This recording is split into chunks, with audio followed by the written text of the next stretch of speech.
Hey, everybody, this is Dr. Jamison Spencer, and you are watching the Best Practices Show.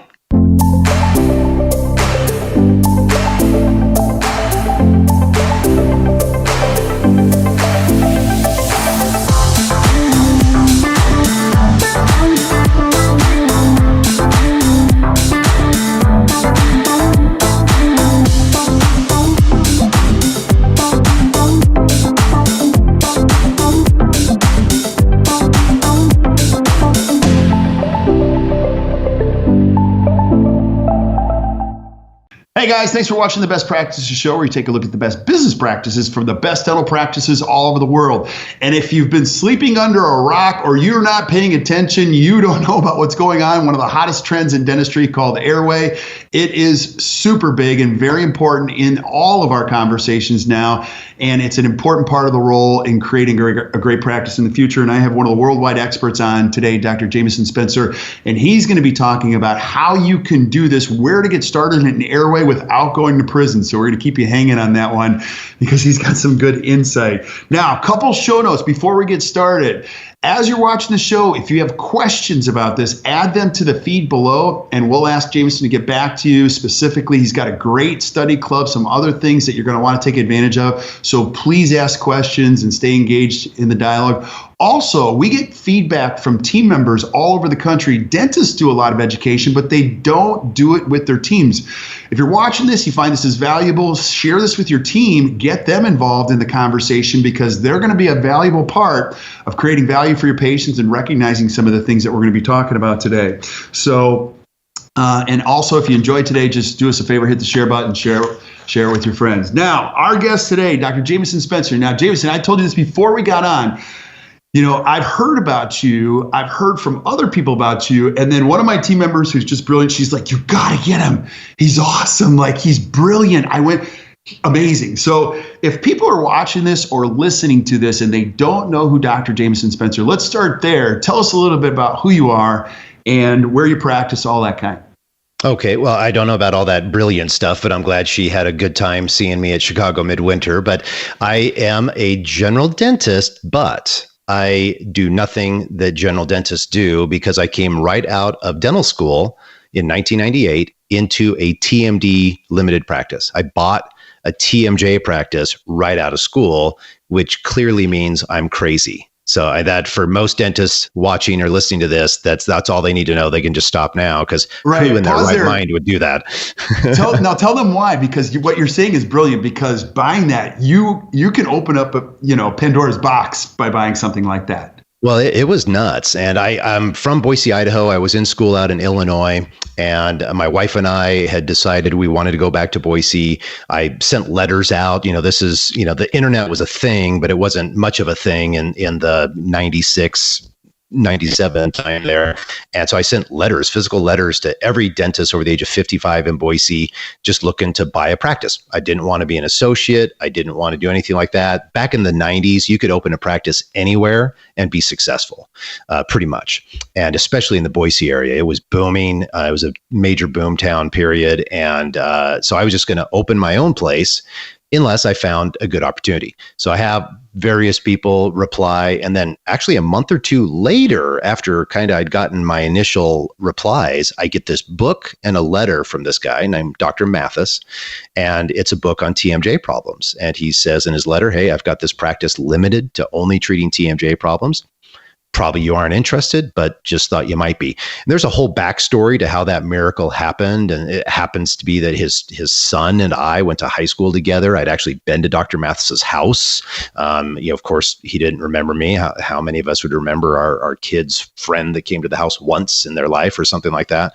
But that all came together. So I take over this practice right out of school. So I've really never done a filling outside of dental school unless it was related to treating TMJ problems.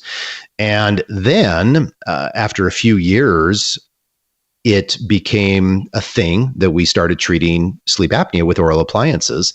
And for years in my practice, it was TMJ was part of it and sleep apnea was part of it. And they had nothing to do with each other.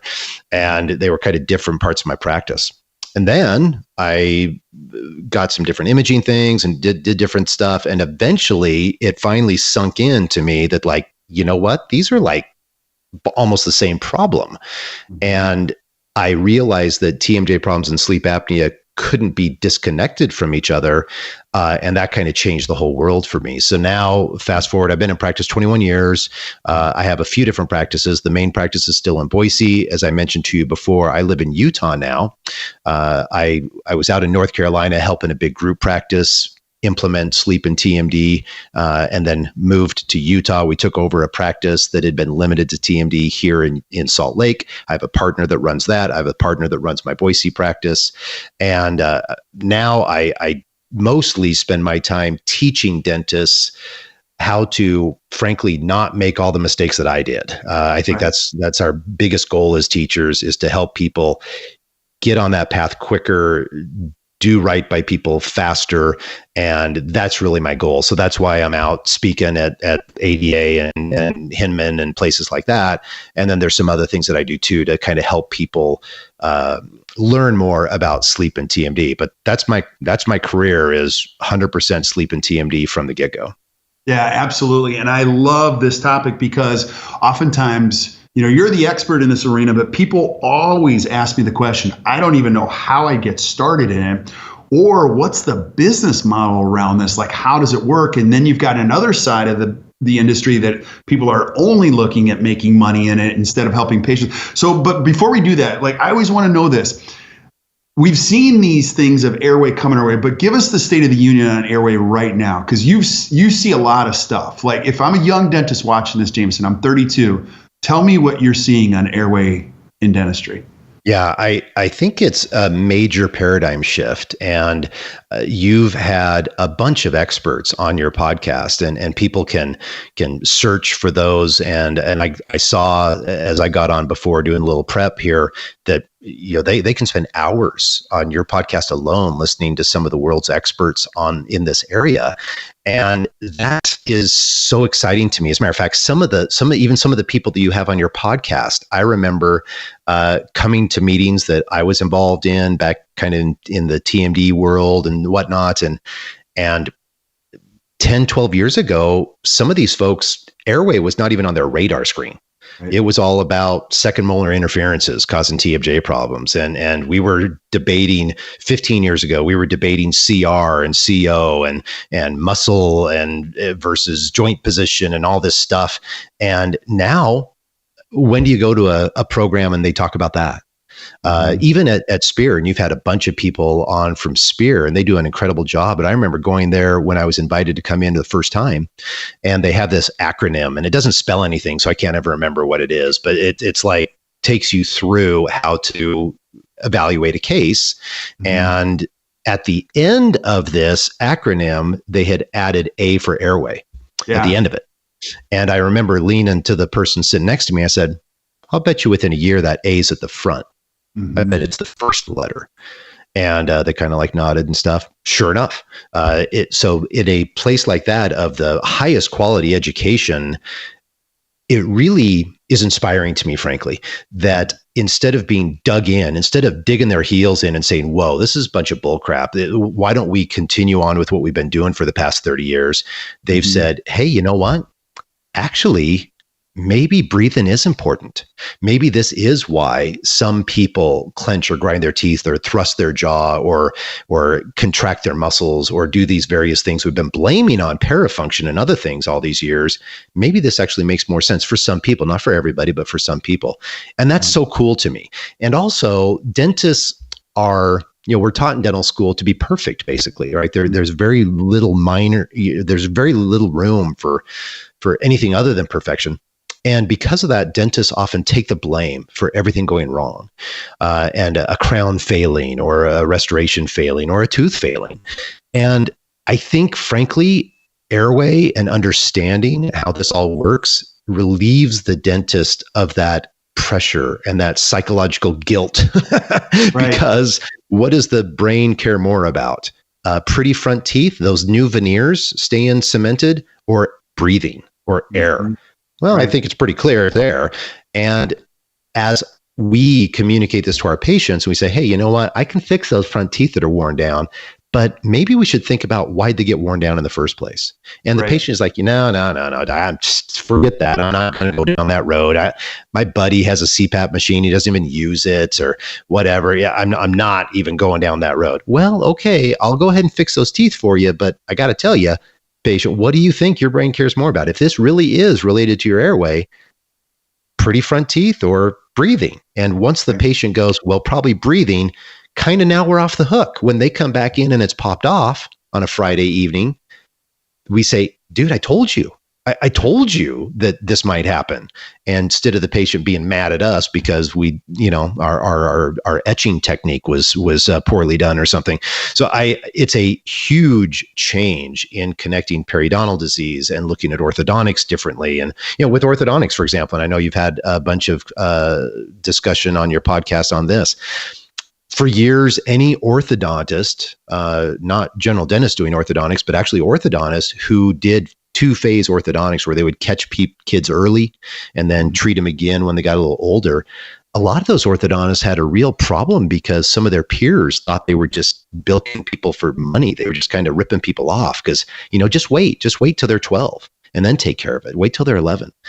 And now as we look at, well, geez, if this could affect their airway, if it could affect their sleep, if it could affect their growth and development, I mean, how many nights without proper oxygenation of the child's growing brain are too many? Right. Probably one, right? So if it's your kid, you want to wait 8 years? I don't think so. So that too helps get us into we're actually doing these things because it's the right thing to do. And yeah, it can be profitable if there is no money, there is no mission. So yes, we do this profitably, but we're doing it for the right reasons. Whereas before there could have been at least most people are doing this for the right reasons. And I think that's a huge thing. You've also had people on your podcast talking about dentistry being the area where we're the ones seeing these patients. We're the ones seeing healthy people that are maybe symptomatic. They don't even know they got a problem. Our physician colleagues, unfortunately, are somewhat being siloed into only treating really, really sick people, only having 4 minutes to spend with their patient. As dentists, we don't. So as dentists, we're able to screen these patients that may even come across as asymptomatic. And sometimes we actually even get criticized by our medical colleagues about screening asymptomatic people. But that's what we do as dentists. We take you come in, everything's cool, and I still take an x-ray on you. You don't go to the doctor and say, hey, everything's fine. And they're like, well, let's take a chest x-ray then. You don't do that. But in dentistry, you come in, everything's cool, but we still take an x-ray if there's something we can see that you didn't even know you had a problem with. So I think that it's a huge paradigm shift. I think that the opportunity is incredible. One thing dentists might feel like, oh my gosh, I got this guy in my town, I got that guy in my town, the ship has sailed. I can't even be involved. The total baloney. There are so many people out there who need our help. And even if you've got a Jamison Spencer in your town, there is still a ton of opportunity. And I encourage dentists everywhere to be involved with this because even if it's just for their own personal health, their own family, their own children, their parents, if they just got involved just with those people, what would the return on investment be if they helped mom not have Alzheimer's, if they helped their kid do a little bit better in school because they're sleeping better, if they helped their spouse get off of Prozac? Pretty cool stuff. Yeah, it's very cool stuff. The upside is tremendous for a lot of different reasons. It is the right thing to do, I think, just to always be engaged in this conversation. All the schools of thought have gone that way. But also, too, Jamison, I hear the narrative on this all the time. These kids get treated later for airway issues. Well, they've already been on ADHD medication for 7 or 8 years. Their bodies have learned to cope and function with these. And now it becomes a little bit of a hot mess. And I think dentists being on the forefront of this it's a tremendous opportunity. People are going to be living longer, too. So, there's so much things. And the other thing, too, I get these questions.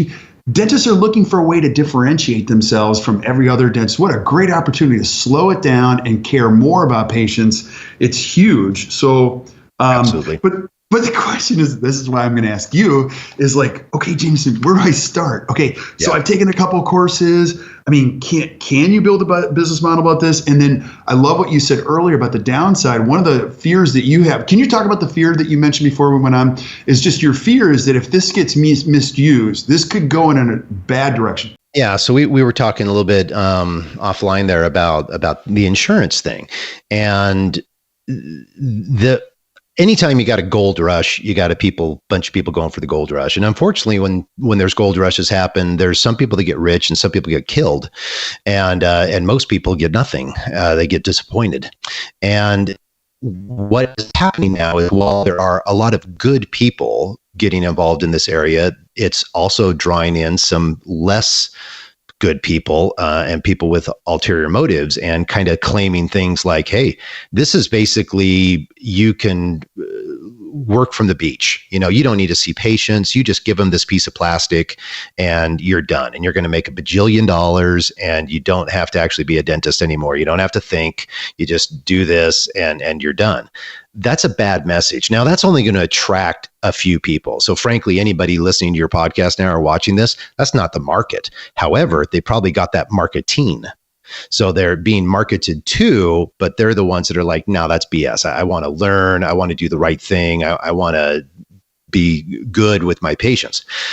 The medical billing is a tantalizing thing that makes dentists be like, well, wait a second, patients have medical insurance for this. That's cool. Medical insurance is different than insurance. There aren't limits and stuff. And while that's absolutely true, and I work a ton with medical insurance, I'm actually in network with medical insurance in all my practices. And I'm kind of a believer in that because it allows me to be kind of on the team with the insurance companies. I had a great conversation with a local insurance company a few weeks ago, and we're significantly increasing the amount of money they're going to pay us. And it was interesting about this because one of the reasons that they decided to increase our reimbursement was because now that Inspire is a thing, which I don't know if you know about that, but it's the thing that's implanted. It's a pacemaker for your tongue. So they get tell me more. Yeah, they get this pacemaker implanted in their chest, and then it goes to their hypoglossal nerve and certain branches of the hypoglossal nerve, so that when they're having an apneic event, this thing basically shocks their tongue into getting out of the airway. And it can be very effective for certain people, but it's expensive. So, $30,000 or more to do this procedure that may or may not work all the time. So the medical director of the insurance company was kind of like, man, we should be having people do oral appliances more, because by comparison, it's a huge bargain. And if the patient's already given up on CPAP, and then going from CPAP to the next jump is 30G, they're willing to talk more about these oral appliances. So I think even in that realm, even in the insurance realm right now, we've got an opportunity. Here's where the bad part of that comes in. Unfortunately, there's people being taught out there that, this medical insurance is just a deep well that you can draw from, and you can do all sorts of squirrely stuff. There's really only a code, one code, E0486, that's associated with oral appliance therapy. Other codes that people will use, like there's people billing out for the thing that we fit to help the patient get their jaw back. Some companies I hear are even billing just for the impressions themselves, but they're using codes that are completely squirrely. And this gets on the radar screen. When people are charging $10,000, $12,000, $14,000 for a case, it gets on the radar screen of the insurance company. They don't necessarily say anything for a while. They kind of build up until they get a certain volume, and then they go after them. A friend of mine is an attorney in this area, and he's now defending one of the first criminal cases related to this field, related to fraudulent billing practices. Criminal. Wow. So not just a licensure thing or stuff like that, but the insurance company actually saying this is criminal negligence. And, stuff like this is coming up. My fear, which I don't think this will happen, but TMJ in the 70s was like this. They used to call it the money joint, and it was the same deal because it was medical insurance. So dentists could take any problem that they could think of, say, oh, it's because you got TMJ, and then they were off to the races, and they would bill out insurance companies for full mouth reconstructions and whatever treatments that they could do. And eventually the insurance company said, no, We're not playing that game anymore. And so in about over half the states, there are exclusions for TMJ problems. So you look at your medical insurance policy, and it's more likely than not that it's excluded. Or in some states where it's not excluded, they'll have things like $500 lifetime limit for TMJ problems, stuff like that. And that comes out of the insurance companies just saying, no, we're not dealing with you, dentists, so we're done. That's probably not going to happen with sleep, but it could. The reason it's probably not with sleep is because we have a stack of evidence. We have the medical doctors publishing, hey, these things work. We have so much on that side, where with TMJ, it was always harder. And by the way, for those I'm offending by saying TMJ, I've used the term TMJ in my TMJ practice for a number of years because the neurosurgeons who refer me patients call it TMJ. Really? Wow. And Okay. I decided, you know what? If they're okay calling it TMJ, so am I. So I'm sorry that offends some dentists out there, but that's just how people talk. That's how patients talk. That's how other doctors talk to patients. So I use that term. But the sleep side, we probably won't have that happen, but I think we should be really vigilant. When we hear, one thing that you'll find interesting, I have come across multiple dentists that were doing really wrong things billing wise, and they had no idea that it was wrong. Really? They were just using there's two circumstances where these good dentists, you met them, you're like, wow, you're a good person. You've got really the right mindset and your heart's in the right place. And they were using a company that would say, hey, dentists, we'll give you up to X dollars, like $2,500 or something. We're going to bill the patient's insurance, and you just tell the patient the most they'll pay out of pocket is X, like $500 or $750. We'll take care of the rest. And turns out that this company was billing the insurance like $12,000 under the dentist's name. And every once in a while they'd score, because every once in a while the insurance company doesn't have an allowable, so they just pay a percentage. So they might get a check for $8,000 or $9,000 or whatever. They'd pay the dentist what they told they'd pay the dentist, and they would keep all the rest. Now that company I'm talking about is out of business now. That happens all the time, but the problem is the dentist is still in business. Right. So the dentist, with any of these squirrely billing practices, it's always the dentist but who's on the line. It's always the dentist license on the line, not the company. The company will have very little liability, if at all, and they're not licensed in your state. So I just encourage dentists to be really, really careful of that. And let me give you a model that I think most dentists should use nowadays with regard to billing. Patients are getting higher and higher deductibles. So if you are, if you're a dentist and you're getting involved in dental sleep, and you've got someone like me in your town that's in network and that's all they do for a living and they're really focused on it, but you want to be involved. You think it's the right thing to do. It's exciting. It's fun. So you have Mrs. Johnson come in, and she's been trying CPAP and she can't use it anymore. And you maybe have something in your waiting room that talks about, if you can't tolerate CPAP, we can help.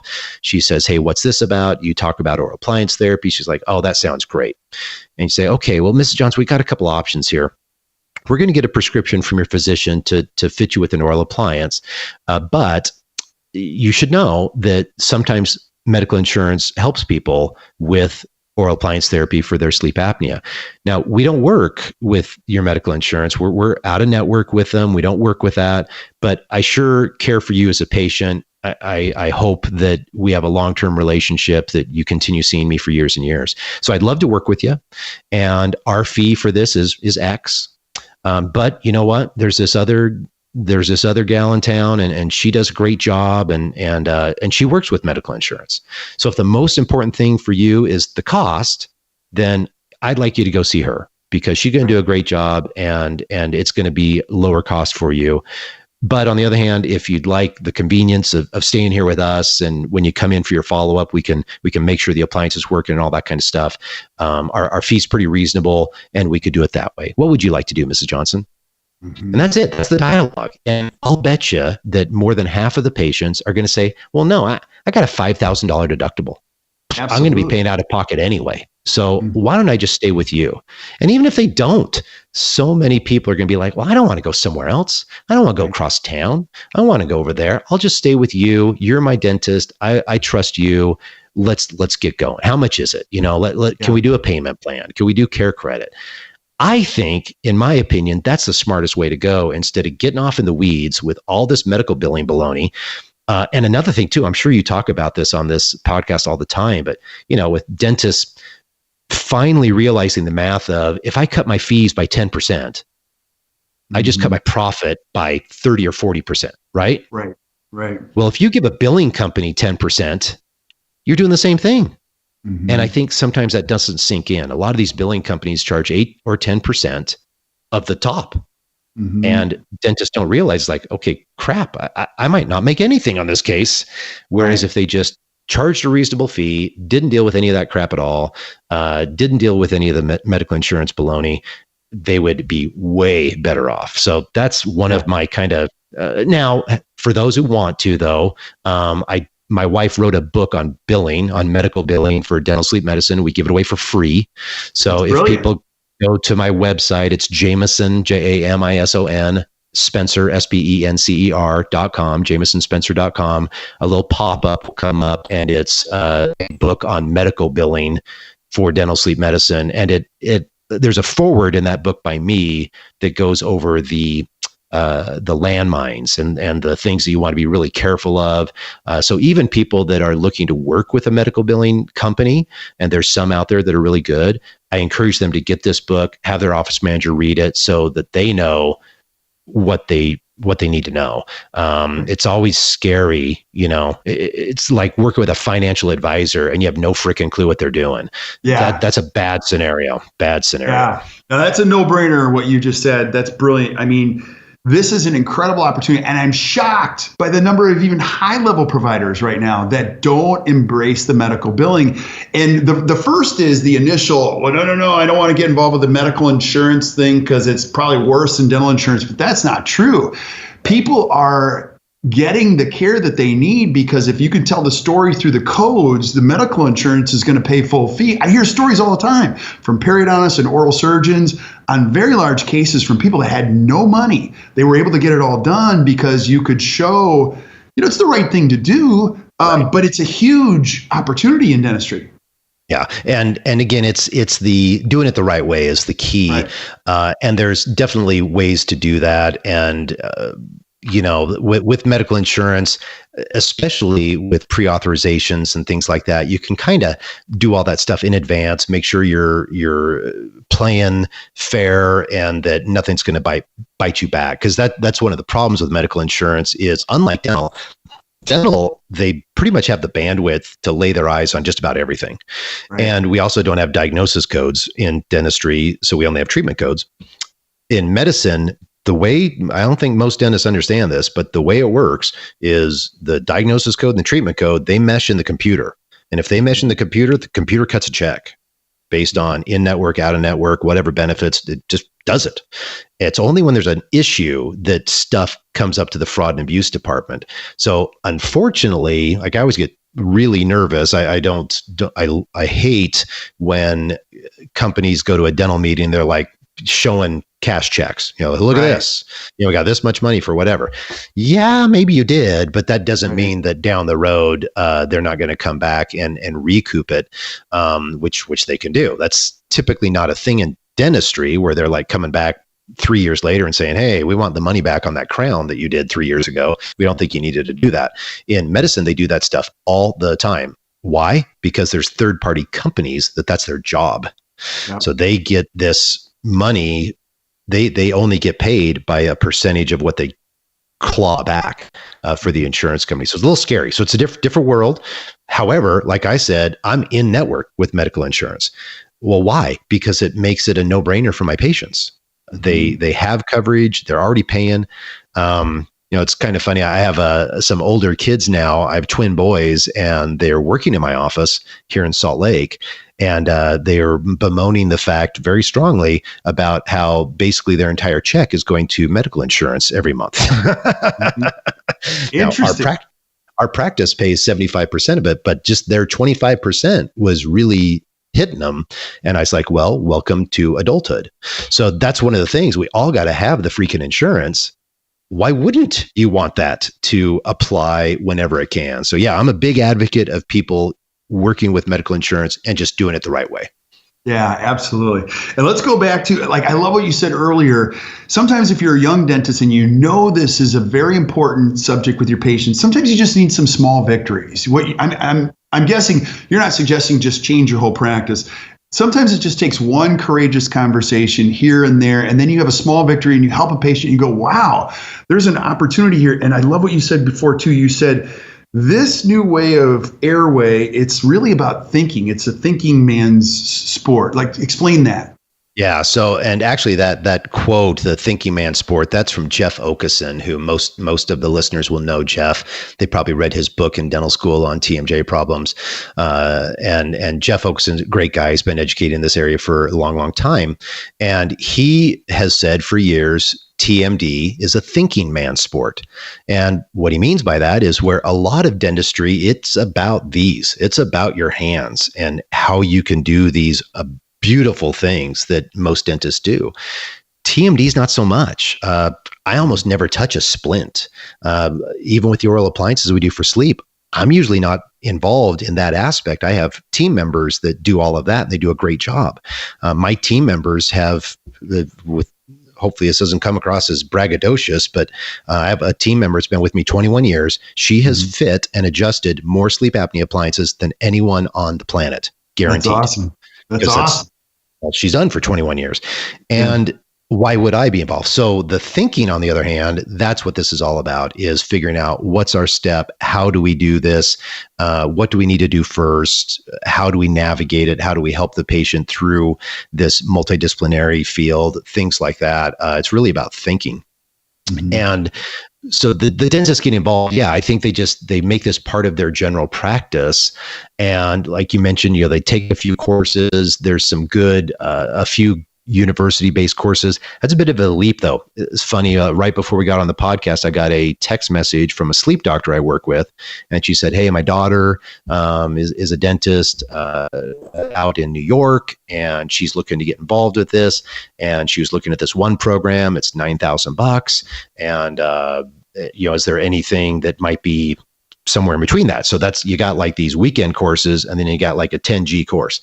The university-based courses are awesome. I'm involved with most of them, but that's a big jump, and kind of for people that are looking to, I want to get credentials in this area. I want to make this a big part of my practice. For everyone else, there's other ways. And I mentioned before we got on here that I have a study club that I developed. The study club is online. It's like 50 hours of online content. We have a mentoring group. We have a Facebook group where people go and ask questions. And that's one of my favorite parts, actually, of Spencer Study Club, is when a dentist asks a question in our Facebook forum. That's private. It's only our members, instead of like some other forums out there that are not private that anybody can be on. Instead of it being like, "Hey, do this," or "Hey, you idiot, didn't you think of it?" Our members say, "Hey, well, have you thought about this? Did you ask the patient that? Have you looked at this?" And it's helping each other think. And as our members even just read through these posts, they learn by just reading through the posts. And then also, it's not just about Jamison Spencer. I mean, yeah, I've got a lot of experience. I've treated 10,000 plus patients, both in TMD and sleep. Been doing this for a while, but I haven't seen everybody. I haven't seen everything. But now we've got over 400 people in our study club on the forum. That's a lot of experience. It is tens of thousands of hours of experience, thousands of patients. And it is so cool. Like, we had one recently say, "Hey, I've got this patient, they've got this little thing down here in their lip. Maybe it has something to do with your appliance." And one of the other ones said, "You know what? I'm pretty sure that's cancer. And, here's a patient that I saw, and here's what it was." I'd never seen anything like that before. So this power that we can have in education, I mentioned this to you too before we got on, that, for a dentist to take their team out to a weekend course even is going to cost them, several $1,000, multiple $1,000. But if they learn some things there, how much would it be worth it if they went back and implemented, and the only person they helped was their 8-year-old daughter? That was it. That's all they got out of it. If the only person they helped was their mom, who's starting to have a little bit of early onset dementia, if the only person they helped was their spouse get off the Prozac, if the only person they helped was themselves lose 30 pounds, now that they're treating their airway. So the coolest thing about sleep is there's not anybody that this doesn't affect. You could take an implant course and you could go, you could have no one in your family who needs a dental implant, but you learn about, ever. And you will learn about sleep. And it's like, you're never going to go to a family reunion for the rest of your life without having plenty of people to talk to about why they're tired all the time and the 4 meds that they just got put on and the doctors really don't understand what's going on and stuff like that. So it's really a great opportunity, even if your mindset is, I'm just doing this for me and my family. I'll share this with certain patients. I'm going to be super selective on the patients that I treat. And then I've got some person in town that I'm going to become their best friend because I'm going to refer in patients all day long because it's the right thing to do. And I care about my patients. Yeah, I love what you just said, because we always say there are dentists that fix teeth and there are dentists that change lives. This is truly, you're changing people's lives, saving people's lives and doing this. It's so gratifying. Now, let's talk a couple more. I have so many questions for you, if you don't mind.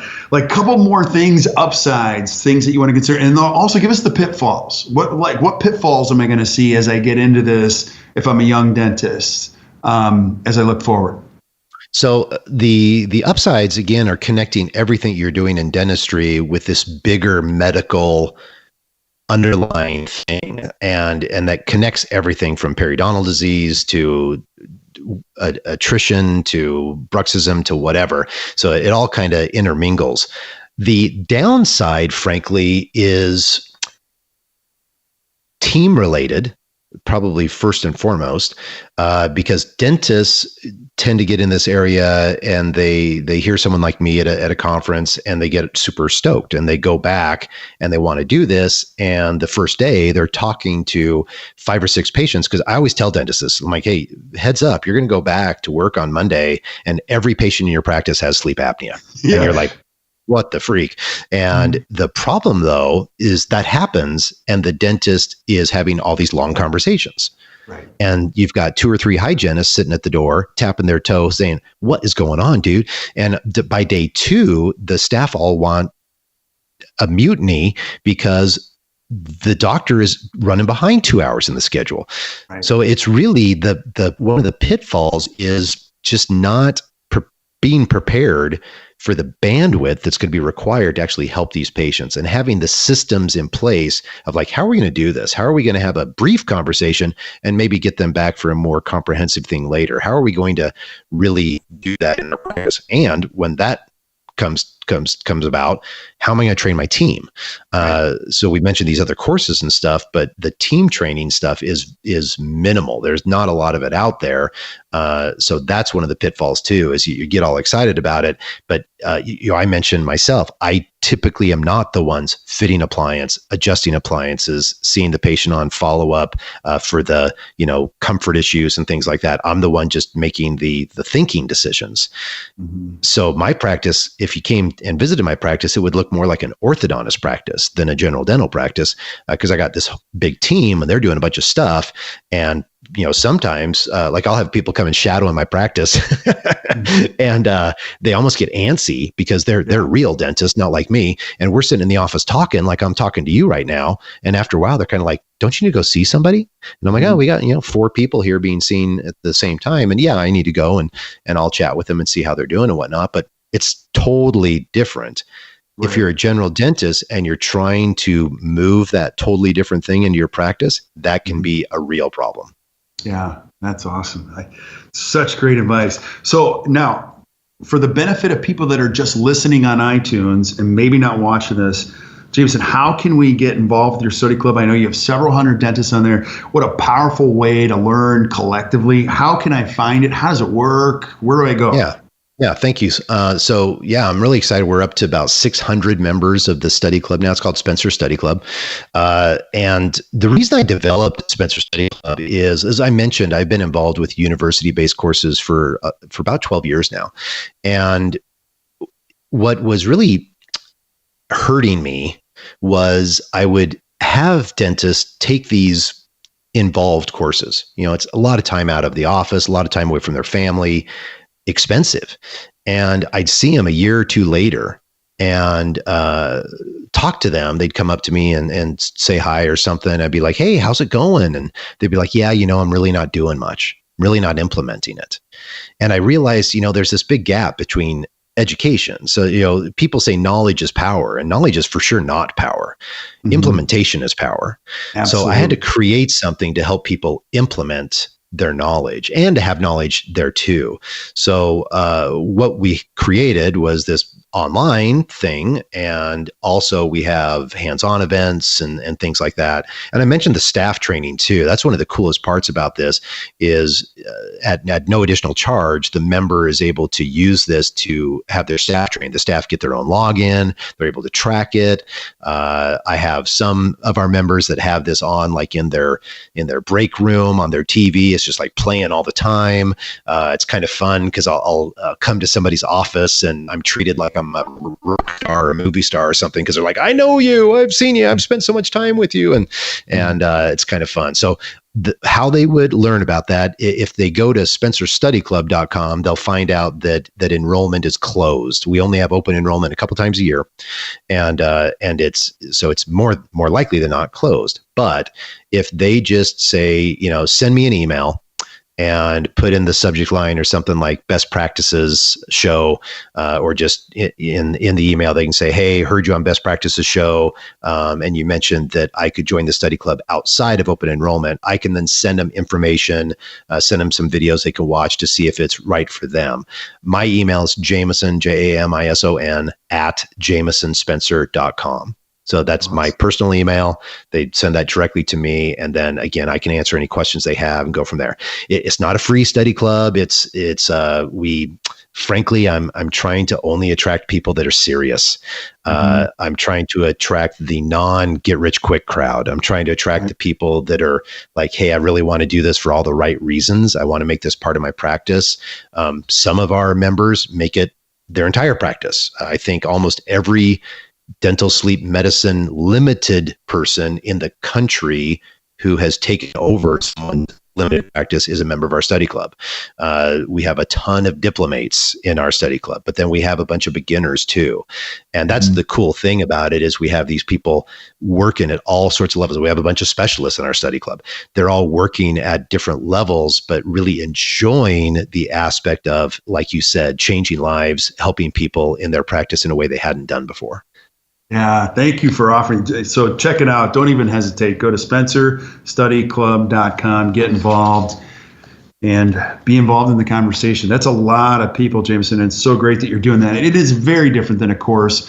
I love the whole idea of collective learning because you're going to pick up on things other than just learning from one person, and so cool. So I'm actually going to check it out after this. So right on. Yeah. Now, James, I always love to know from experts in the industry like you, like today, right now, this is what we're seeing, but tell me what the next year or 2 year, what's your, it's anyone's guess, but your hypothesis as we look forward to the future of sleep and airway and dentistry, what do you think we're going to see?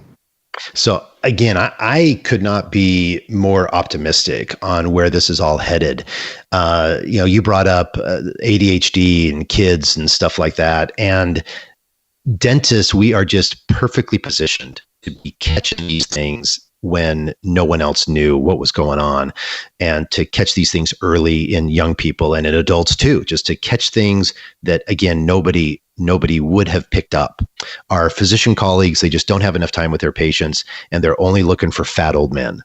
And if you're a fat old man, then yeah, you might get a sleep study and you might go down that road. And if you're not, you're going to get put on all manner of medications and things like that.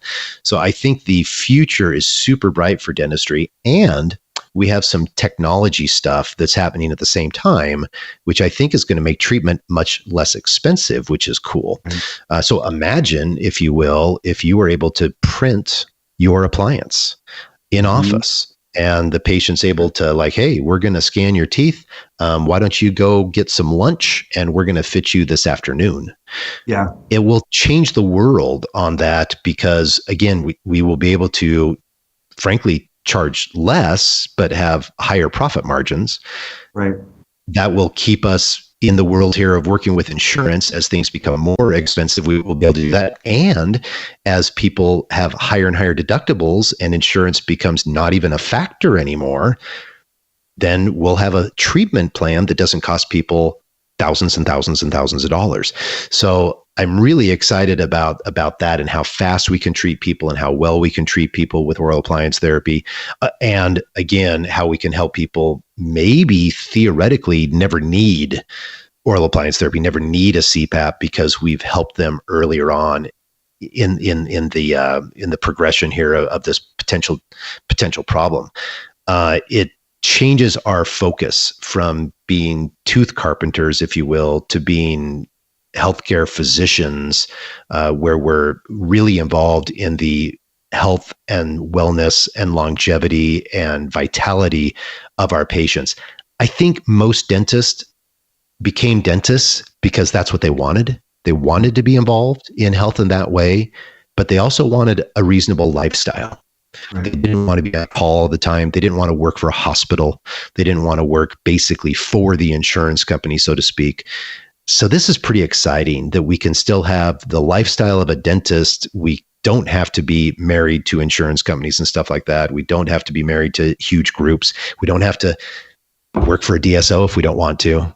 We can Absolutely. Be involved in our practices in a way that is really, really impactful on our patients' lives. So again, I couldn't be more excited. We're the tip of the iceberg. As the population ages, there's more and more people going to be diagnosed with sleep apnea as we just become more aware, as obesity becomes a bigger problem, as diet changes, you name it. The public needs us to have this knowledge and step up beyond, you don't have any cavities, go ahead, I'll see you next year, to, hey, you don't have any cavities, good for you, but I noticed on your screening form there that you mentioned that you're fatigued a lot. Let's talk about that. Yeah, it's so powerful. I completely agree. I tell young dentists all the time that are moaning and groaning, there's never been a more exciting time to be a dentist. Like, you walked in at the greatest time. And with what we know, what we see, I completely agree. So, Jamison, thank you so much for being on. We're going to have you back and discuss some other things here in the future. Stick around while we say goodbye to everybody else. But thank you guys for watching the Best Practices Show. If you enjoyed today, which I know you did, just do us a favor, hit the share button. Check out spencerstudyclub.com, where you can learn from all these other great people about this incredibly exciting topic in the future. Keep sending us suggestions for shows that you guys want to see. We'll line them up as best we can. We're going to have Jamison back. Even send suggestions for things that you want to ask him. We'll ask him the tough questions and we'll get the expert to answer them. So until we see you guys next time, keep watching the Best Practices Show. You guys enjoy the rest of your day.